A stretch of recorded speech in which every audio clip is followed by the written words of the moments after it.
Sa panahon natin ngayon, marami pong kabataan at pamilyang Pilipino ang dumadaan sa anxiety, depression, broken homes, at emotional struggles. And kahit maraming tao po ang online ngayon sa SOCMED or social media, marami pa rin nakakaramdam ng loneliness at kawalan ng comfort. Kapag ang mundo ay pinuno tayo ng pressure, pinuno tayo ng pain, hinahanap ng ating mga puso ang tunay na comfort, kagaya ng comfort na galing sa isang ina. Ang pag-ibig ng isang ina ay pinakamalinaw na larawan ng pag-aaruga ng Diyos. Ang yakap ng ina, ang kanyang malasakit, ang kanyang sakripisyo ay refleksyon nito ng dakilang pagmamahal ng Diyos o mas dakilang pagmamahal ng Diyos sa atin. Tayo pong lahat ay tumayo at sabay-sabay po nating basahin ang Isaiah chapter 66 verse 13, "As one whom his mother comforts, so I will comfort you. You shall be comforted in Jerusalem." Let's come before God in prayer. O Father, isang talata po mula sa Book of Isaiah ang naghahayag na ang pag-ibig nyo, aruga at malasakit ay kagaya ng isang ina o higit pa roon.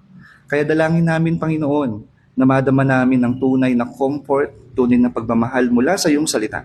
At kung may mga kapatiran man kami ngayon na ang kanilang mga puso ay tigib, kanilang mga puso ay lunod sa mga pagsubok na kanilang kinakaharap, dalangin ko na ang mensaheng ito ay maging kagaanan at kalakasan ng kanilang espiritu. Salamat po, Panginoon, and bless your church once again and use me as a simple instrument before your chosen people. In Jesus' name we pray. Amen. Ang aklat ng Isaiah ay isinulat sa panahon ng kanilang spiritual rebellion. That's why ang Isaiah 66 ay isang bayan ng Diyos na dumadaan that time sa judgment, dumadaan sa captivity o pananakop sa kanila ng kanilang kapwa bayan o bansa, at dumadaan sila sa matinding suffering. Ngunit sa chapter 66, bagamat may suffering, may judgment, may pananakop silang pinagdaraanan, sa Isaiah chapter 66, ang Diyos ay nagbigay ng promise of restoration sa kanila. Kaya dito sa Isaiah 66:13 ay ginamit po ng Diyos yung salitang mother. As one whom his mother comfort, so I will comfort you. You shall be comforted in Jerusalem. Ipinapakita rito na sala ang Israel, hindi sila iniwan ng Diyos dahil sila ay covenant people. Katulad ng isang ina na hindi sumusuko sa anak, patuloy niyang ginagabayan, patuloy niyang pinapalakasan anuman ang pagsubok na kanyang pagdaanan, ganun din ang Diyos. And that's why ang mensaheng ito, kung paano inaaliw ng isang ina at tinuturuan ng kanyang mga anak, ay gayon din o higit pa ang Diyos. Kung paanong inaaliw ng isang ina at tinuturuan ang kanyang mga anak, ay gayon din o higit pa ang Diyos. At sa ilalim ng mensaheng ito ay may dalawang punto. Una, ang kaaliwang mula sa Diyos. At ang pangalawa, pag-ibig na nagtuturo at umaakay. Ang una, ang kaaliwang mula sa Diyos. Isaiah 66:13, "As one whom his mother comforts, so I will comfort you. You shall be comforted in Jerusalem." Yung salita pong comfort in Hebrew word ay nasham o nasham, nangangahulugan ng to comfort, to console, or to ease grief. Kumbaga, papagaanin niya yung kalagayan mo, at the same time, paghagalingin ka niya. Ito po yung pagkakaiba sa tao.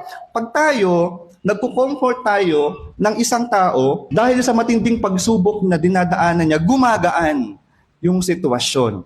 Pero kapag ginamit natin yung word na nasham, yung comfort dito, hindi lang gumagaan yung pakiramdam mo, yung sitwasyon mo, kundi healing yung binibigay niya. Bagay na hindi kayang ibigay ng sinumang tao, na ang Diyos lamang ang magbibigay. Kaya kapag ang Diyos yung nag-comfort sa'yo, hindi lang pansamantala, kagaya ng kayang ibigay ng tao, kundi pagagalingin niya ang iyong puso. So hindi lang ito simpleng encouragement, ito ay deep, compassionate care na nagpapalakas sa sugatang puso ng isang tao.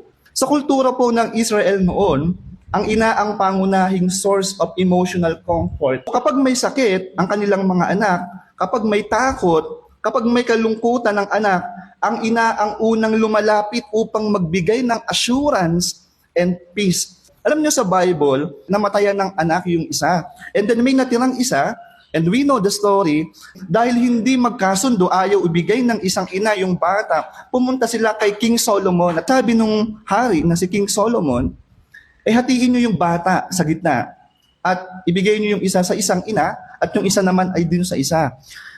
Ang sabi ng tunay na ina, syempre aapila yon. Huwag po, mahal na hari, hayaan nyo na lang po yung bata sa kanya. Mas okay pa na i-give up niya yung karapatan niya kaysa makita niya yung kanyang anak na mamamatay.